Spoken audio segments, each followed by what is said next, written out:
Hello, have you ever watched a movie? You're in the middle of watching a series or watching a season, and all of a sudden it's over. Like out of nowhere, it just finishes, and you're wondering like, why are the credits rolling? Is there a part 2? Is there going to be another season? Like, what's going on? I did not expect for this movie just to end this way. Well, this was the life of the disciples.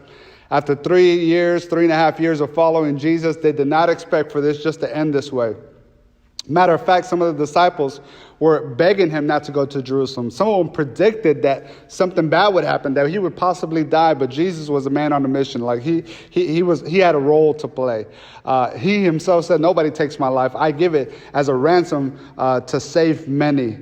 And the disciples didn't understand this. And so as they're following Jesus, they thought they would always have him. They thought Jesus would establish not only his heavenly kingdom, but he would reign and rule on earth at the moment. He'll rule and do that later on. But at the moment, they thought the movie wasn't going to end this way. And now they're lost, dumbfounded, confused. And Jesus has to remind them of a promise that's coming. The Holy Spirit.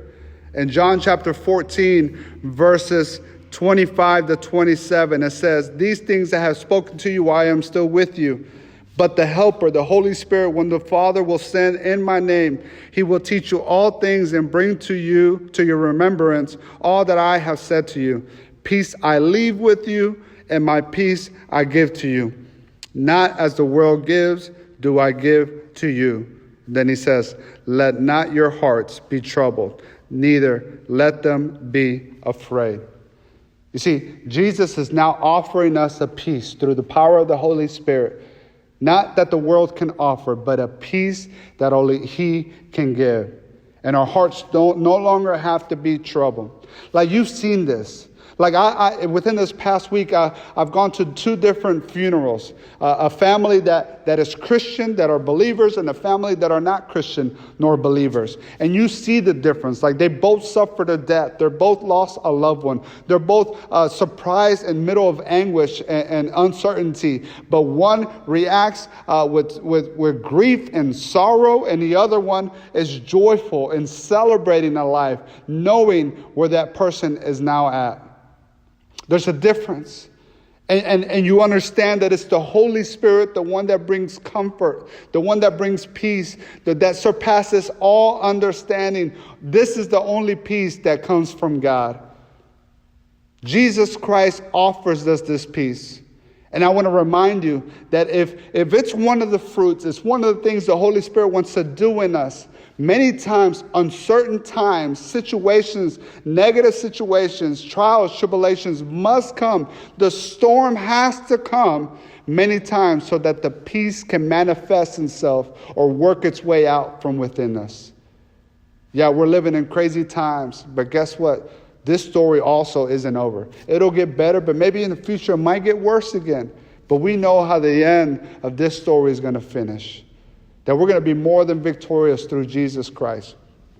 I remember when TVR just first started, and I would always record my Laker basketball games. And there's times where the youth would text me, you got lucky, they won by, Kobe hit a buzzer beater, you got lucky. And like, I would go home and watch a rerun. I'd be mad because they text me and they already told me the outcome, but I'd go home and watch the rerun, and I'd be like nervous and anxious. And like my wife would be like, why are you getting nervous? Like, you already know they won. I mean, you got mad at him for telling you, but you already know they won. Why are you nervous? And it's like, I don't know. You just get caught up in the game.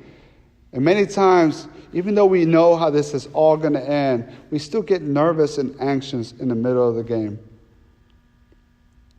I want to encourage you that in the middle of this game of life, you can have peace. It didn't come from the world, so the world can't take it.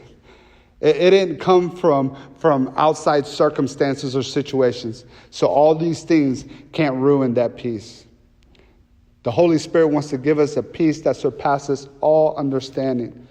Like, this is an amazing season for us, the believers, to walk around in a godly confidence that everything is still under his control. That we could walk around with a godly confidence that people can ask us, right? And what is your faith placed in? And what do you have your hope in?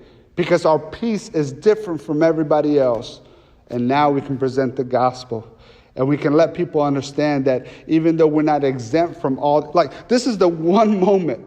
You know, it's much easier said than done. You've had brothers and sisters, or you've even given somebody else advice, like, don't worry, everything's going to be. But like when you're the person in the situation, you don't want to hear that, right? It's difficult for you to understand it, to comprehend it, to accept it. Like when you're on the outside, it's so easy to preach to people. But when you're in the middle of the situation, it's hard to understand it. Well, guess what? Now we're all in the middle of the same situation. And now we can be a light in the midst of darkness. And we can walk around with the godly confidence, knowing that we have peace that surpasses all understanding, because it's a peace that the world didn't give us, my job didn't give me, relationships didn't give me, but God gave me this peace. And nothing and nobody can take it away. God bless you.